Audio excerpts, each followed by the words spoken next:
Halo teman-teman, ketemu lagi dengan saya Bayu 78 Home Jogja. Nah, kali ini saya mau kasih sedikit gambaran mengenai bagaimana beternak kambing domba bagi rekan-rekan semua atau bagi pemirsa yang menyaksikan video ini dengan modal yang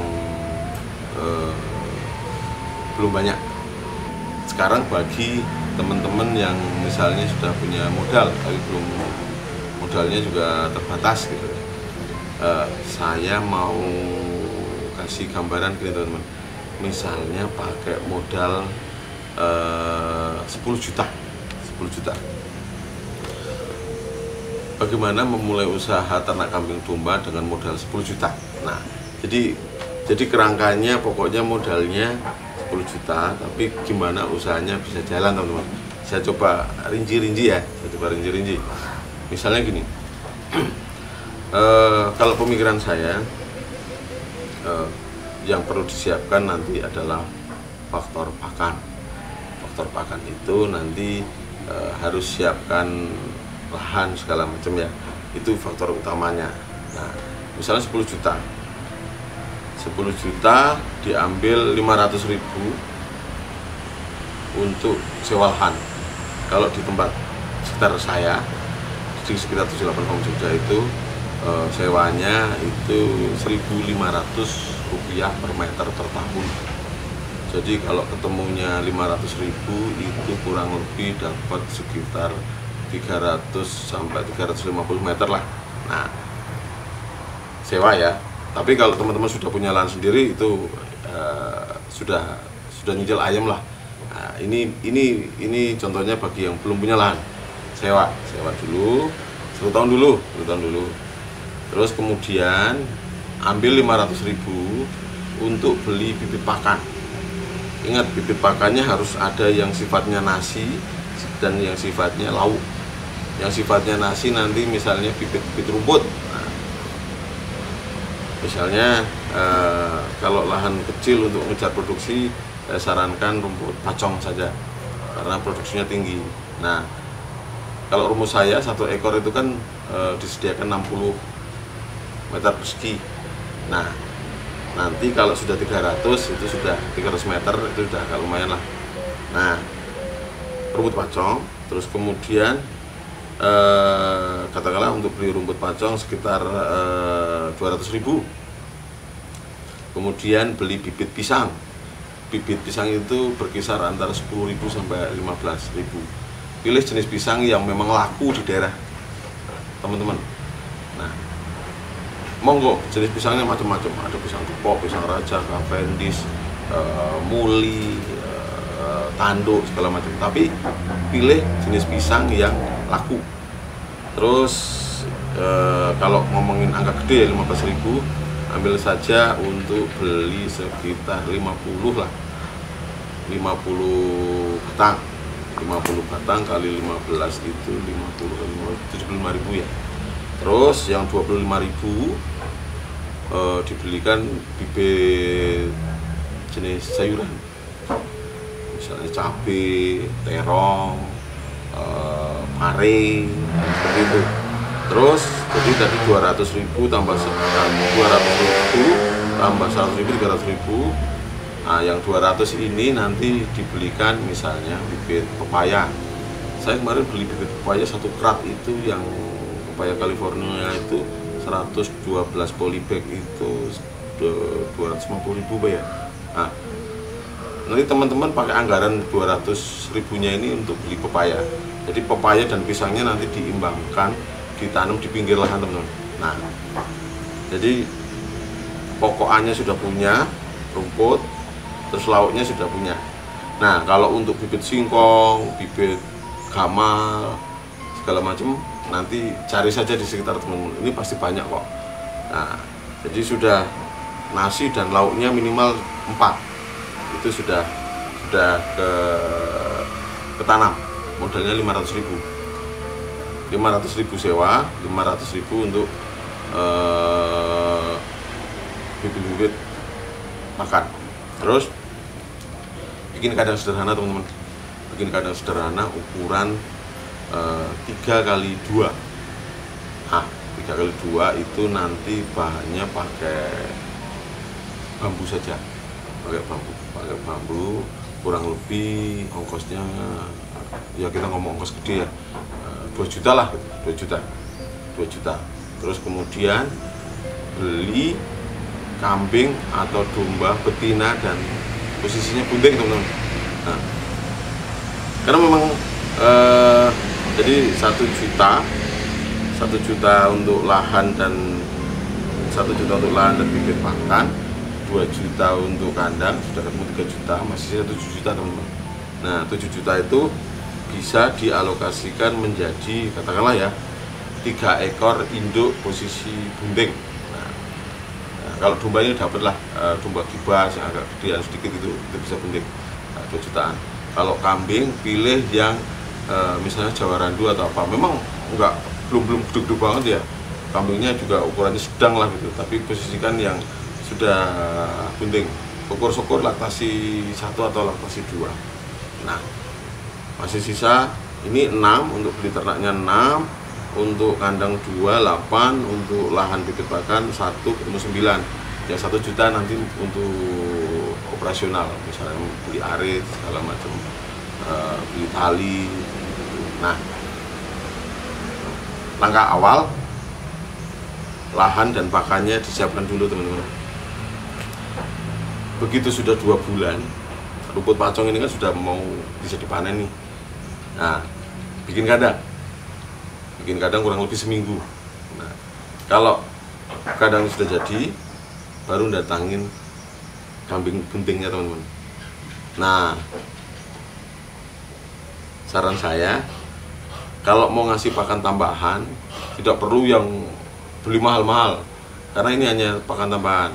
Kalau saran saya, selama awal-awal masih natural saja, pakai memang pakan-pakan yang sesuai dengan kambing domba, karena di akhir kebora artinya dia makan tumbuh-tumbuhan ya. Nah, pakan-pakannya seperti itu aja. Nah, metode pemberian pakannya bisa pakan segar dan pakan simpan.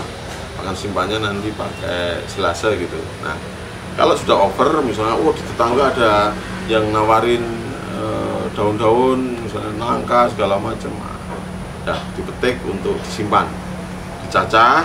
Cacahnya masih manual teman-teman, manual, nyatanya nanti panjang 2 sentian gitu. Nah, terus disimpan.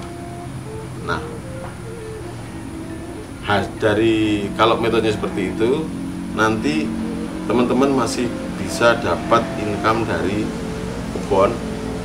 Jadi kebun itu berupa panen pakan, kemudian bisa panen sayur, aneka jenis sayur tadi, misalnya cabai, terong, pare, mungkin jahe, segala macam. Nah, terus bisa panen pisang ke depannya, bulan ke-9 bisa panen pisang, bulan ke-9 juga bisa panen pepaya. Nah, induk bunting tadi, katakanlah bunting 2 bulan, nunggu sekitar 3 bulan itu beranak. Kemudian dibesarkan dulu anaknya. Nah, kalau rumus saya teman-teman, misalnya 3 induk ini beranak satu lah, nggak usah mulu-mulu satu. Ini keluar 3, misalnya 3-nya itu terdiri dari 2 perempuan, 2 betina, 1 jantan. Nah, anak betina ini nanti jangan dijual. Nah, anak jantan ini nanti dibesarkan dan dijual. Nah, kemudian muncul pertanyaan, yang 3 ini nanti bagaimana? Karena memang sudah saatnya minta kawin lagi. Nah, kalau di tetangga itu ada yang punya kambing jantan atau domba jantan, silahkan nitip kawin dulu. Nitip kawin. Kalau memang harus ngasih mahar rokok gitu, monggo, itu hal wajar kok gitu. Yang penting 3 ini nanti bisa bunting lagi. Nah, kalau sudah bisa bunting lagi, akhirnya produksi lagi teman-teman. Nah, produksi lagi tetap dengan konsep yang sama. Ada anak betina nanti ditahan, anak jantan dibesarkan, dijual. Nah, nanti hasil jual anak jantan itu cukup untuk mendatangkan satu pejantan saja kok. Tapi yang agak bagusan teman-teman, yang agak bagusan, dan si jantan itu nanti bisa ngawinin sampai 10 atau 20 betina. Nah, kalau jumlahnya nambah populasinya, tentu saja harus nambah kandang, harus nambah lahan pakan, harus nambah bibit pakan. Nah, hasil jual anak jantan ini nanti difungsikan untuk itu teman-teman. Ya, nambah lahan pakan, beli bibit pakan, nambah kandang gitu. Nah, ini ceritanya bangun aset. Jadi memang butuh proses teman-teman. Tidak bisa serta-merta, wah aku udah modal 10 juta, nanti 5 bulan lagi harus panen gitu. Nah, jadi prosesnya memang agak panjang teman-teman. Cuman kalau dengan metode saya ini, sumber income-nya nanti tidak hanya jual anakan atau tidak hanya jual ternak, tidak hanya jual kambing domba, tapi juga dapat banyak income dari lahan. Nah, tapi lahannya hasilnya baru maksimal kalau dipupuk. Pupuknya diambilkan dari kotoran kambing domba. Misalnya gini, diagendakan saja seminggu sekali kotorannya dikumpulkan, taruh karung, kemudian tebar lahan. Kotoran dikumpulkan, taruh karung, tebar lahan. Bawahnya juga sambil ngarit. Nah, konsepnya seperti itu terus. Nah, kalau lahan yang dipupuk secara konsisten maka akan subur ya. Lahan subur akan menghasilkan pakan yang baik dan berkecukupan. Pakan baik berkecukupan akan menjamin peternaknya nggak susah ngarit. Kalau nggak susah ngarit, artinya jumlah pakan dan kelengkapan nutrisi yang diperlukan oleh ternak ini tercukupi teman-teman. Nah, kalau 2 tahun, 3 tahun itu nanti sudah bisa menikmati hasil kok. Tapi ada tapinya. Memang perlu diingat benar supaya sumber income-nya tidak hanya satu. Sumber income-nya jangan hanya jual ternak, tapi sumber income-nya yang diutamakan dari lahan. Jadi teman-teman yang ngatur sendiri variasi pakannya. Oh, yang tak tanam ini nanti 2 bulan panen. Oh, tak tanam ini nanti 3 bulan panen. Oh, pisangnya nanti akhirnya per bulan bisa panen 5 tandan. Oh, pepayanya per minggu kedepannya bisa panen 10 kilo. Oh, cabenya bisa panen per minggu 5 kilo, begitu teman-teman. Jadi sumber income-nya akan banyak. Kalau sumber income-nya banyak, teman-teman ini nanti nggak bosen. Yang menjadikan bosen itu adalah karena teman-teman selama ini ada sebagian yang hanya berpedoman sumber income-nya hanya jual ternak. Kalau sumber income-nya hanya jual ternak, maka akan lama proses bisnisnya dan nggak menarik untuk dijalankan. Karena cuman konsepnya bagaimana nanti ternaknya gemuk. Nah, kalau konsepnya sudah di situ, kebiasaan yang akan muncul adalah nanti akan tidak terkontrol soal biaya pakan. Akan beli pakan gitu. Nah, nanti beda cerita. Kalau teman-teman menjalankan usaha pertaniannya itu diseriusi, hasilnya memang baik, maka teman-teman bisa beli tambahan pakan atau pakan tambahan itu dari duit profit di kebun. Nah, itu beda banget teman-teman. Secara cash flow, secara perputaran uang, secara manajemen keuangan teman-teman itu lebih aman yang belanja atau investasi bentuk kandang atau investasi bentuk betina baru, hasil dari profit kebun. Nah, hasil dari jualan ternak itu nantilah ibarat kata memang hasil yang dirasakan teman-teman. Oh, untuk kebutuhan ternaknya sudah tercukupi dari kebun. Oh, ternyata masih bisa tabungan, punya tabungan. Oh, ternyata kambing dombanya laku yang jantan, terima 2 juta, 3 juta. Itulah upahnya di situ. Jadi harus ada yang ngongkosi harian, dan harus ada nanti sumber income untuk teman-teman secara personal. Nah, nanti muncul lagi pertanyaan teman-teman, wah 10 juta bagi saya nggak kecil. Iya, bagi saya juga nggak kecil teman-teman. Bagaimana mengumpulkan 10 juta itu selama, padahal saya ini masih kerja, ya dipaksakan nabung.